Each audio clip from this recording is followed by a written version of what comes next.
Once upon a time, in a quiet little village tucked between thick forests and gentle rolling hills, there lived a hunter named Aday. He wasn't just any hunter. He was known far and wide for his sharp instincts and unshakable courage. But what truly set him apart wasn't just his skill with a bow or his ability to track the faintest of trails. It was his bond with Kito, his dog. Kito wasn't just a pet or a hunting companion. He was family, a strong, intelligent creature with a heart as fierce as it was loyal.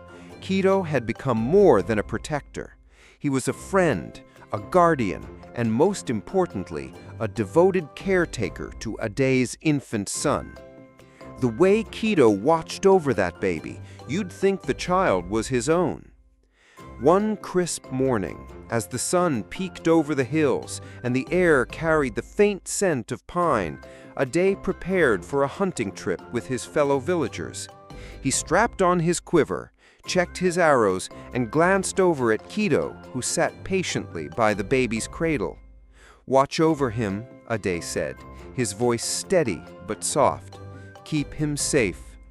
Kito's tail thumped against the ground, his dark eyes locking on to Aday's. No words were needed. Kito understood. He always did. As Aday disappeared into the forest with the other hunters, the village fell quiet. But not for long. Unseen and unheard, a danger crept closer. A wolf, gaunt and desperate with hunger, had caught the scent of the baby.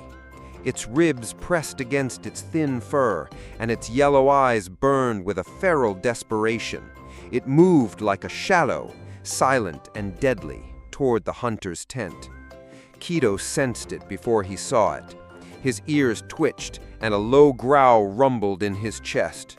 The wolf lunged, its jaws snapping toward the cradle, but Kito was faster. He met the wolf mid-air, and the two collided in a blur of teeth and claws. The tent shook with the force of their struggle.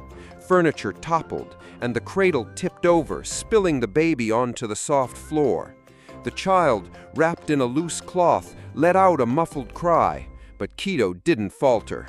He fought with everything he had, every ounce of strength, every bit of courage. The wolf was strong, but Kito was stronger. Finally, with a last desperate effort, Kito overpowered the wolf, his teeth sinking into its throat. The fight was over, but not without cost. Kito's fur was matted with blood, his body trembling from the wounds he'd sustained. Hours later, Aday returned, his steps heavy with the weariness of a long hunt. But as he pushed open the flap of his tent, his exhaustion turned to horror. The place was a wreck. Furniture overturned, blood splattered across the floor. And there, in the middle of it all, stood Kito, panting heavily, his fur slick with blood. Aday's heart dropped. He rushed to the cradle, but it was empty. His son was gone.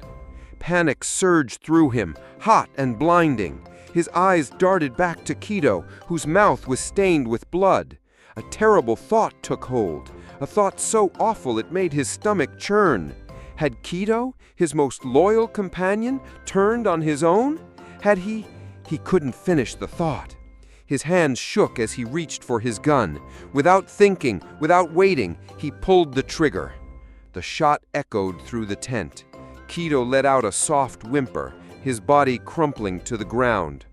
Aday stood there, his breath coming in ragged gasps, his mind a whirlwind of grief and rage. But then, a sound broke through the silence, a faint, muffled cry.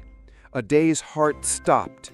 He dropped to his knees, frantically searching for the source of the sound. And there, beneath a loose cloth, lay his son, unharmed. Beside him was the lifeless body of the wolf. The truth hit Aday like a punch to the chest. The blood on Kito wasn't from his son, it was from the wolf. Kito hadn't betrayed him, he'd saved his child. Aday's knees buckled, and he fell to the ground beside Kito's lifeless body. Tears streamed down his face as he cradled the dog's head in his hands. "I'm sorry," he whispered, his voice breaking. "I'm so sorry." The guilt was a weight he would carry for the rest of his life. In that moment of fear and anger, he'd acted without thinking, without understanding, and now his most loyal friend was gone because of him. From that day on, Ade was a changed man. He learned in the hardest way possible that patience and careful judgment are not just virtues, they are necessities. Acting on impulse without seeking the full truth can lead to consequences that can never be undone. And so he carried Kito's memory with him, a constant reminder of the cost of his rashness and the depth of his regret. The moral of the story: patience and careful judgment are the marks of wisdom. Never let fear or anger cloud your understanding, for the truth is often more than what meets the eye. And sometimes the cost of a moment's haste is a lifetime of sorrow.